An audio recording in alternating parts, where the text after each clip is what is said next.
De ben segur que t'agrada escoltar música i, a més, ben diversificada en estils. Però saps d'on provenen cada un d'ells? Al segle XX, l'aparició de noves tecnologies com les tècniques d'enregistrament i la incorporació de nous instruments com la guitarra elèctrica, els sintetitzadors i, de fet, tots els instruments elèctrics va fer proliferar la diversitat d'estils musicals. Ens hem d'imaginar com si la història de la música del segle XX fos un arbre.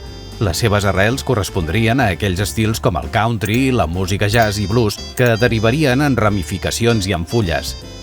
Cada una d'aquestes correspondria a diferents estils musicals com podrien ser la música disco, la techno, el rap o el reggaeton. L'origen de la música moderna l'hem de situar en aquella que portaren els esclaus africans que en arribar al continent americà entrà en contacte amb la música de tradició anglosaxona i va donar lloc a estils com els espirituals negres, el gospel, el blues i, per suposat, el jazz. Ara bé, l'estil que va fer canviar com es vivia la música fins aleshores va ser el rock and roll.